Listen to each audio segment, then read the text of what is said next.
உங்கள் கூட வந்த பல பேர் நீங்கள் சினிமாவில் இல்லை. நீங்கள் வந்து இன்றைக்கும் பார்த்தீங்கன்னா பல மொழி படங்களை நடிச்சிட்ருக்கீங்க. இந்த அளவுக்கு உங்களுக்கு வாய்ப்பு கிடைத்ததுக்கு எது காரணம்னு நினைக்கிறீங்க நீங்கள்? ஒன்று என்னை வீட்டோட சப்போர்ட் சார். ஏன்னா வீட்டில் சப்போர்ட் இல்லைன்னா நம்ம சர்வை பண்ணுறது கஷ்டம். வேலை இருந்தாலும் இல்லாட்டியும் வந்து குடும்பம் வந்து ப்ராப்பராக போயிட்டு இருந்தால் தான் நம்ம எந்த ஒரு மன அழுத்தத்துக்கும் ஆளாகாமல் நம்ம வந்து தொழிலில் வந்து கான்செப்ட் பண்ணுவோம். மனைவி பிரதான பங்கு. நிச்சயமாக சார். ஏன்னா 2002 மேரேஜ் ஆகுது. 2004 அவங்க வேலைக்கு போயிட்டுருக்காங்க. என் பாப்பாவுக்கு 1.25 வயசுல இருக்கும்போது அவங்க வேலைக்கு போக ஆரம்பித்தாங்க. இப்போ வரைக்கும் போயிட்டுருக்காங்க. ஆமாம். ஏன்னா என் மாமனார் வந்து ஒரு லைட் மேன் சார், வாசுதேவன் சொல்லிட்டு. அவர் இன்ஃபேக்ட் நான் அதை சொல்ல வந்துட்டேன். அந்த அம்மா சீரியலை பார்த்து தான் ஆக்சுவலாக வீட்டில் அரேஞ்ச் பண்ண மேரேஜ் தான்.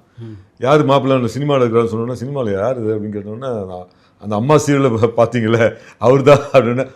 அப்போ தான் அவருக்கு என் மேலே நம்பிக்கைப்பட்டு தான் பொண்ணு கொடுத்தாரு. பட் நான் சொன்ன மாதிரி வீட்டு வெளியே வந்து எல்லாமே அப்பா சம்பாதிச்சது, தாத்தா சம்பாதிச்சது எல்லாமே ஒரு 2004 எல்லாமே காலியாச்சு. ஏன்னா சர்வை பண்ணுறதுக்கு வேணும் இல்லையா, வீடு விற்று அப்புறம் ஊரில் நிலம் விற்று இப்படியே நிறைய காசு காலி பண்ணிட்டோம். பட் 2004 அப்புறம் இனிமேல் காலி பண்ணுறது எதுவும் இல்லை, சம்பாதிச்சா தான் காசு அப்படின்ற நிலைமைக்கு வரும்போது என் மாமனார் தான் வந்து ஒரு லீஸுக்கு வீடு பிடிச்சி கொடுத்து, அவர் டீனரில் தான் இருந்தார், நான் அப்போ வலசரத்தில் இருக்கேன், கூப்பிட்டு வந்து ஒரு லீஸுக்கு வீடு பிடிச்சி கொடுத்து, பொண்ணு படிச்சிருக்காங்க, வேலைக்கு அனுப்புங்க, உங்களுக்கு எப்போ ஷூட்டிங் வருதோ அப்போ போங்க அப்படின்னு சொல்லிட்டு எனக்கு ஒரு அந்த நம்பிக்கையை கொடுத்தாரு. மாரல் சப்போர்ட், பயங்கரமான மாரல் சப்போர்ட். இன்ஃபேக்ட் நடுவில் நான் வந்து ஒரு சைட் சப்போர்ட் இருக்கணுன்றதுக்காக ஒரு ஃபாஸ்ட் ஃபுட்லாம் கூட ஆரம்பித்தேன்.